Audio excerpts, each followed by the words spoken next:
देखते ही देखते चतुरचंद के मटन करी का धंधा चमक उठा था।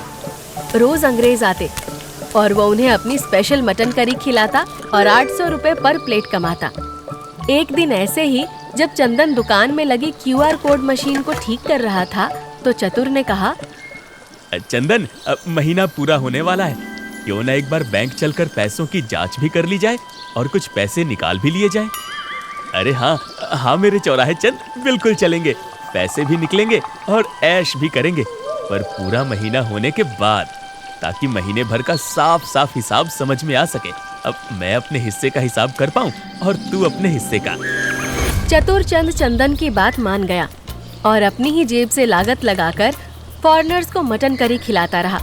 पैसे अभी भले उसके हाथ में नहीं आए थे, मगर उसका घमंड आसमान को छूता था।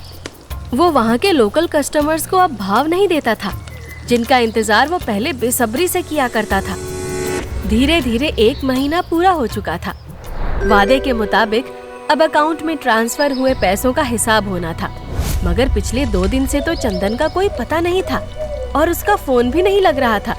तीसरे दिन सुबह सुबह चतुरचंद ने अपना ठेला लोटस होटल के सामने लगाया ही था कि तभी उसका एक पुराना लोकल कस्टमर उसकी दुकान पर आया और बोला, क्यों भाई चतुर, कैसा चल रहा धंधा पानी?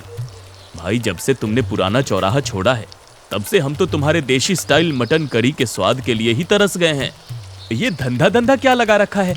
मैं फूड बिजनेस करता हूँ, फूड बिजनेस, और देशी वैसी स्वाद नहीं, इंटरनेशनल टेस्ट देता हूँ, बिल्कुल हाइजीनिक। अब खैर, तुम जैसे गंवार क्या समझोगे।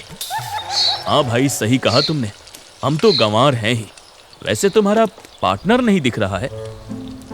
मेरा पार्टनर 2 दिन से कहीं गया है, आज आ जाएगा शायद।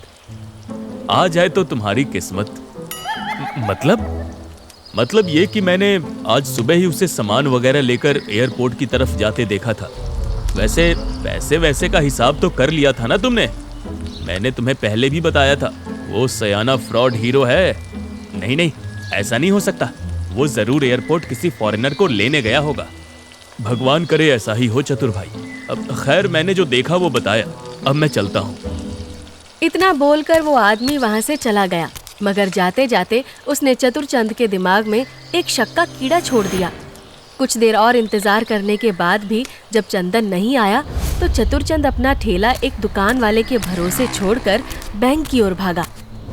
बैंक में जब चतुरचंद ने अपने अकाउंट की जांच कराई तो उसके पैरों के नीचे से जमीन खिसक गई। उसके अकाउंट में सिर्फ पहले के जमा किए 10,000 को छोड़कर फूटी कौड़ी भी नहीं आई थी। ये देखकर चतुर